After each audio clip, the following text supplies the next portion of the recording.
Whose line is it anyway? It's My your name's favorite Ben, two cousins, Ben and it's my Michael. line. We're here This to stay. is Michael, and it's his line next. What is that really from? Whose line is it anyway? Die-de-die-de-die-de-die-de-die-de-die-de-die. Well, she woke up on the other side of the bed and she felt weak. So we took her out and she slept out on the streets. I don't know. You know where they make up songs. They just make it up. Yeah. That's great. That's how we do it on the Polymuse Stew. Welcome to the brew. It's the Hypnotize by System of a Dudes. And we're going to take you all the way to... At least we're not down. Nah, this ain't the System of a Down Syndrome podcast. This is the Polymuse lifestyle brand. Today. We're going to attack. Yes. Who are we going to attack? We will fight the heathens. We will fight the... Who are we attacking? Reloads. Oh, God, that was awful. We don't know. You attack with fetal servitude. You attack with pesticides. You attack with propaganda. Yeah. This is another... It starts with a bang, dude. This is like... How is it so different where you start with Soldier Side on the last album and it's like a lullaby song? They're both... And I've thought about Soldier Side more. Let's go back to Soldier Side now that we're doing Attack. The Side of the Soldiers. I finally understood the title. It's like you have suicide, homicide, Soldier Side. It's like death by being ordered to fight. Yes. As opposed to homicide. Never put that together. Brilliant. Yes. So now we have the total opposite. It's similar though. It's a different emotion, but this is again just like attack, go, someone ordering. It's an order.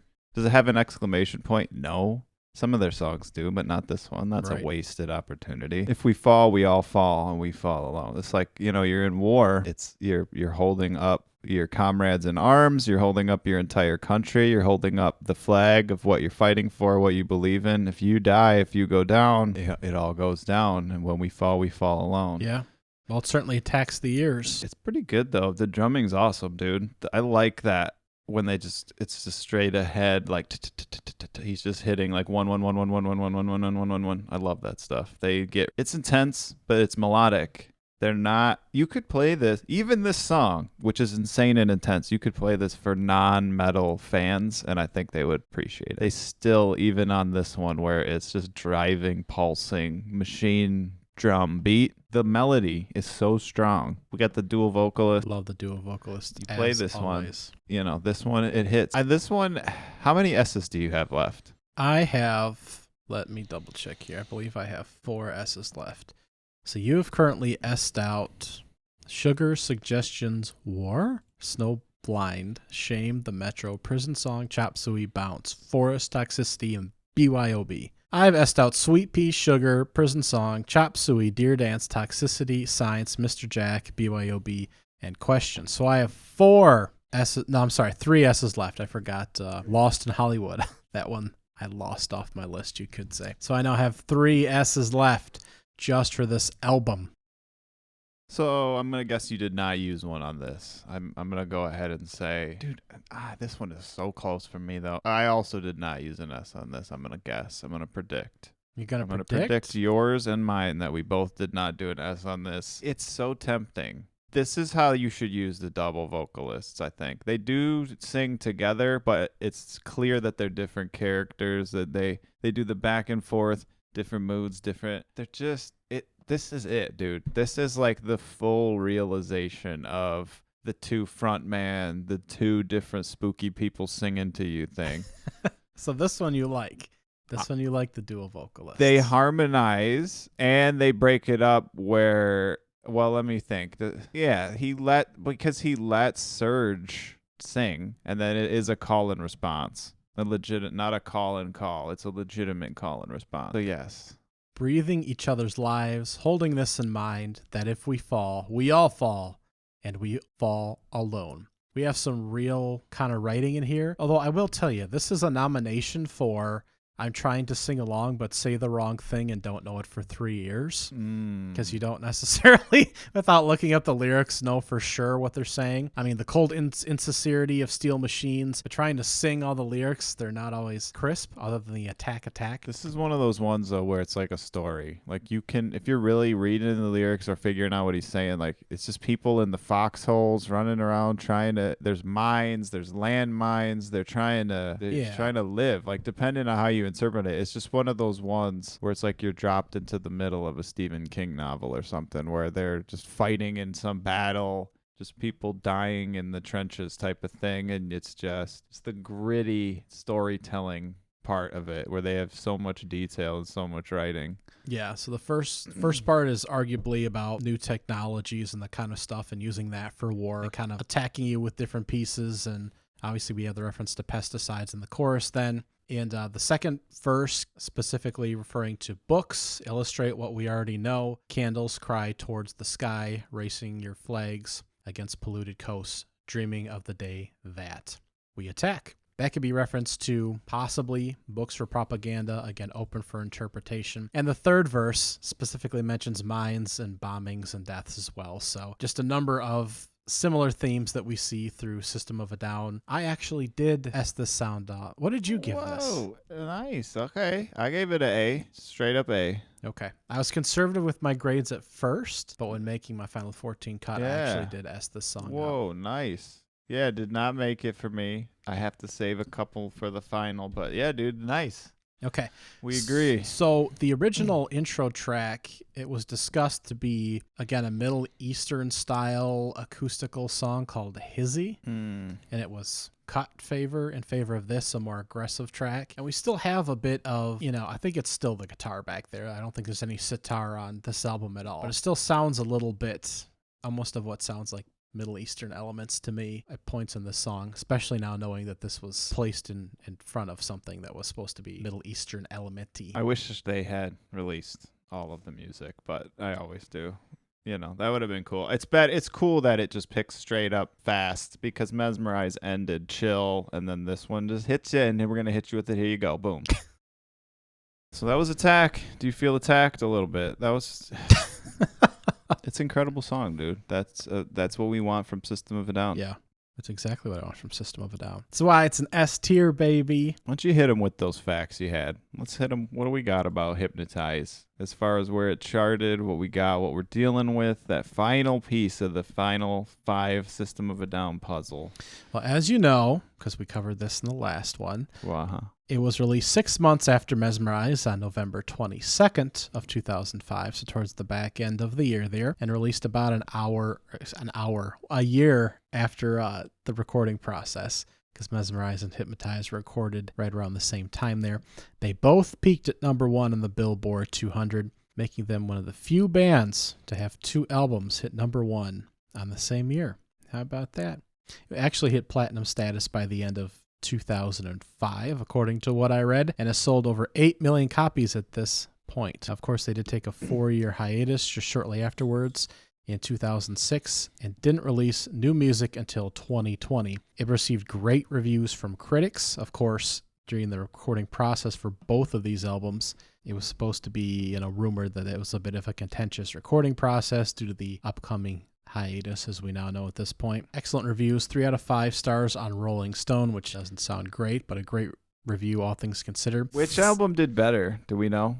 Was it Hypnotizing or Mesmerizing? I think I see that Mesmerize overall received a little bit better scores. But which one sold better? Great question. So Mesmerize, I think Hypnotize sold a little bit better from what I can see here. Just by a touch.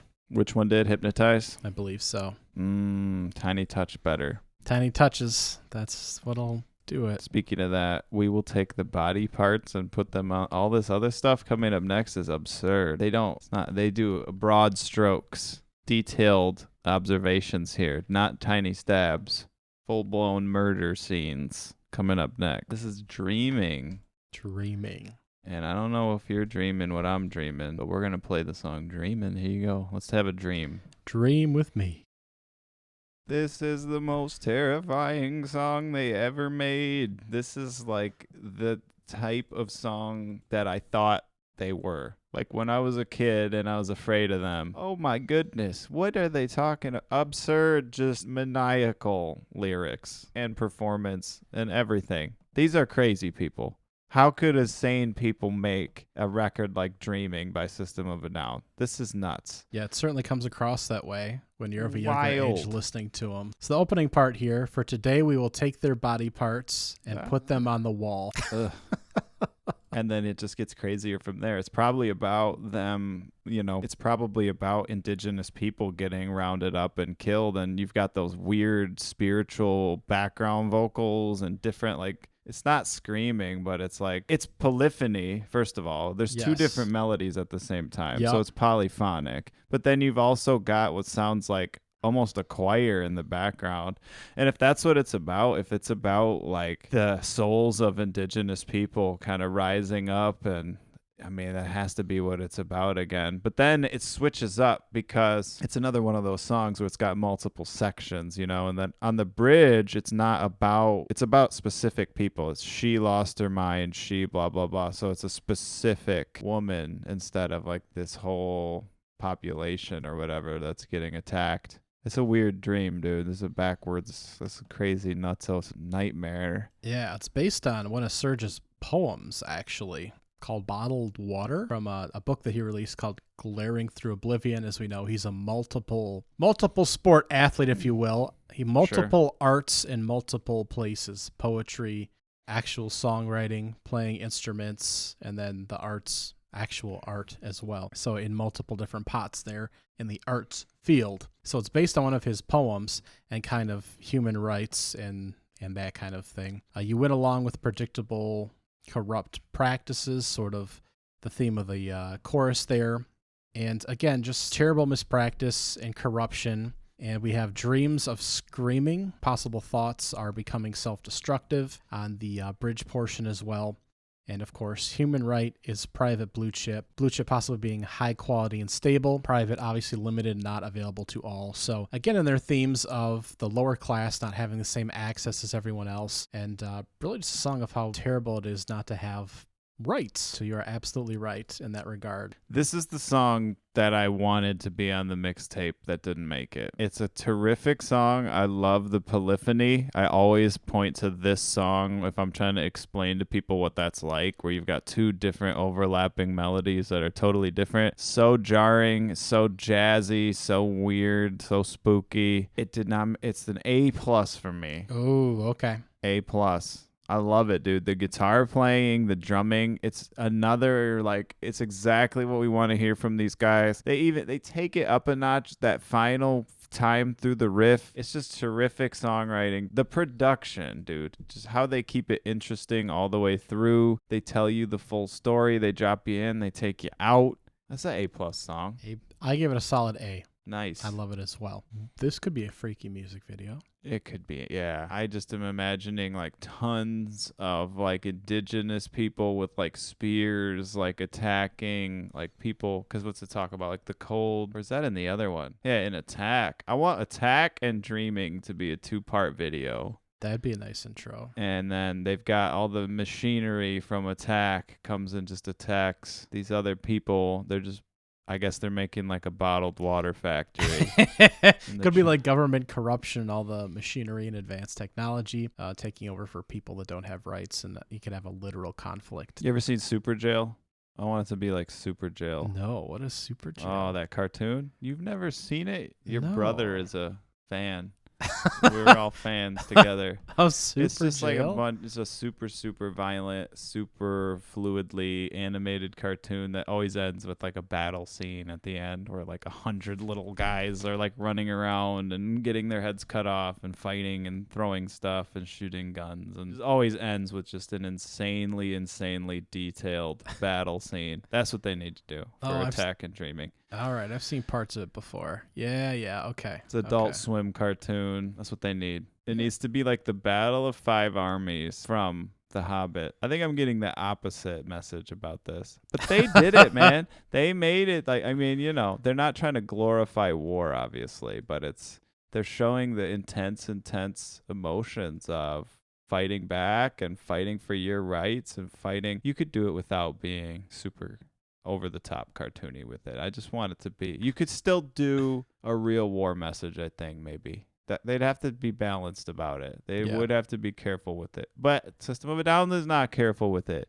They do absurd, kooky cartoon, all intermingled with the serious points that they're making about, activism and anti-war. So it's a fine line. They could do. I think it should be a cartoon. I think it could be cool. Different perspectives, weaving in and out of different.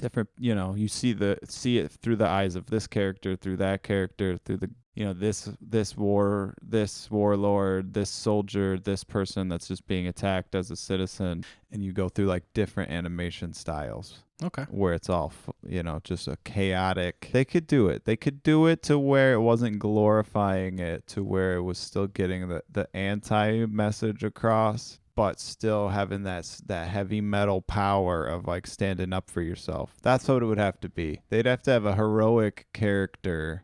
It'd have to be like The Wall or something. You ever seen The Wall? They got animated segments in that where it's intense. It's definitely anti-war. Like it's not glorifying. It's standing up. That's what it would have to be. They'd have to have it be dark, not super cartoony, but cartoons to portray the different moods. Yeah, not to be, I get that. You know what I mean? Not to be cartoony with it, but to show just how absurd these things are. Like you make the bad guy like super evil and cartoony looking and terrible, or you don't. Maybe you show it from all the different sides of the different, how does someone go from being a human to being capable of, monstrous things? You show the whole arc. You show it through. I'm thinking like The Wall You could do mixed that. with Super Jail. Yeah. You could do that. With a double song, especially. With a double song special. Yeah. Well, that's a good start to the album so far here. A couple high grades from us. We'll hit them with the double song special, dude. Yeah. A pluses and A's and S's and everything else. Anything else to say about Hypnotize? Or our two favorite songs here? I think that's about it. Critically well-received album, and we'll continue to spin through it next time. We're going to hit you with some more System of a Down, man. We are getting there. We're narrowing in, but Polymuse, we take him all the way. We do every song. We break it up. We do the deep dive. We figure it out. We serve it to you on a silver platter twice a week, every week, Monday and Friday. Check us out on the social meds. Social meds. You know what I'm saying? Talk to you later. We might just do that.